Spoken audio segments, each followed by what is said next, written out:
네, 안녕하십니까. 일러십니다. 네, 뉴스를 늦게 발견한 게 있는데, 야, 저의 약간 뭐랄까, 그 선견지명, 선지자적 아니면 뭐 예측력, 네, 여러 가지가 제 스스로가 놀랐습니다. 네, 드디어 토지공개념 얘기가 나왔어요. 자, 어떤 내용인지 하여튼간 추미애 진성준 이게 추진이잖아요. 드디어 토지공개념 추진을 했어요. 추미애 진성준. 물론 이재명 대통령의 보관이 반영이 된 거겠죠. 근데 이 토지 공개념이 부동산 투기 세력이 가장 두려워하는 거라고 저는 생각을 해요. 자, 어떤 내용이냐면요. 뉴스를 좀 늦게 발견했는데 이게 8월 19일이니까 한 일주일 다 돼가네요. 일주일 다 돼가는데 뭐 LH 이제 개혁 주문 이거 하는데 뜬금없이 여기에 보세요. 여당의 추미애, 진성준, 박주민 등 토지 공개념 학자와 토론회. 드디어 토지 공개념이 이제 드디어 스물스물 이제 기어 나오기 시작했습니다. 저는 이거 되게 중요하게 보거든요. 내용을 보니까 여기 보시면 이거 이날 토론회에는 토지 공개념을 지지하는 헨리 조지 학파로 분류되는 전문가들도 대거 참석했대요. 대거. 미국 경제학자인 헨리 조지는 토지 공공성을 중시하고 토지에서 발생하는 불로소득 환수.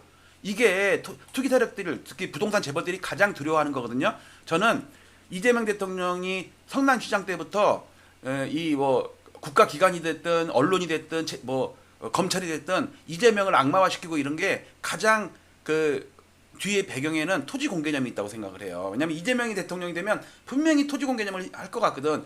뭐 검찰 개혁이든 언론 개혁이든 이런 게 두렵지가 않아. 근데 토지 개혁은 정말 두려워하는 거예요. 왜? 그동안 100년, 200년을 그 기득권 세력들이 해먹고 앞으로 100년, 200년 우리 아들, 손자들이 해먹어야 되는데 그거를 토지 공개념이라는 게 발목을 잡을 수가 있거든요. 이 헨리 조지 이걸 갖다가 학문적으로는 조지즘이라고 그래요. 조지즘.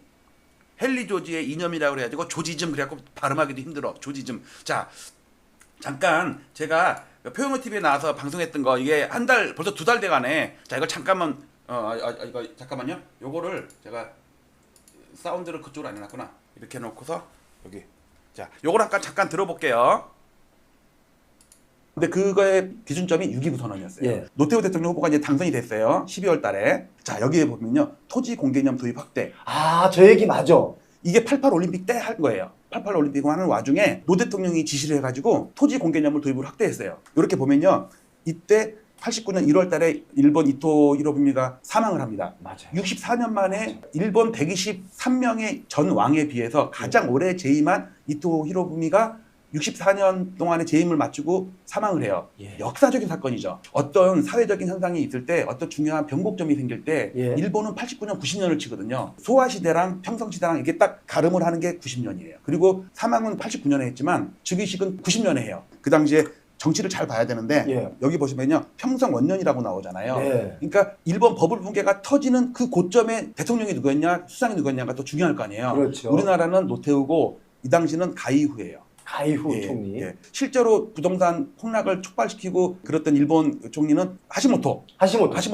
이분이 폭락을 더 가속화시켰다고 나와요. 이 사람이 엄청 개혁적인 사람이거든요. 예. 자, 그 다음에 여기 보시면요. 토지 공개념, 당론 윤곽, 민정당. 이게 이재명 대통령의 현재의 무기예요. 앞으로 토지 공개념을 어떻게 도입할 건지 제가 시나리오를 해보면 그거 좌파 이념이다. 공산주의 이념이다. 예. 그 헨리 조지의 그 이념에서 나온 거거든요. 예. 그러면 어떻게 이재명 대통령은 왜냐면 내가 가장 존경하는 노태우 대통령님께서 처음에 이걸 제시했고 민정당에서도 당론으로까지 했던 거다. 왜 반대를 하냐? 왜 지금 반대하냐? 이제 이렇게 빌드업을 할 게 저는 뻔하게 그려져요. 그렇죠. 머릿속에. 특히 또 이 지금 저 정권 초기에 네. 지금 여러 가지 정책으로 좀 지지율이 살짝 올라가 있는 상황에서 지지율이 좀 유지된다면 토지공개념 치고 나와도 또 반대할 사람들이 그렇게 또 마땅히 있진 않을 수 있다. 그럼 지금 우리 국민들한테 설문조사를 해본다면 찬성을 하는 사람이 많겠어요? 반대하는 사람이 많겠어요? 일단 뭐 투표로 한다면 찬성하는 사람이 많겠죠. 그렇죠. 예. 그럼 그 당시 35년 전에는요. 국민 84%가 찬성했대요. 왜냐면 그때는 내 집, 내 땅 가진 분들이 그만큼 적었던 거예요. 그리고 부동산이 지금보다 더 폭등했을 때예요. 이 시나리오를 잘 보면서 앞으로의 시나리오 한번 계획을 한번 해보세요. 예. 버블 붕괴의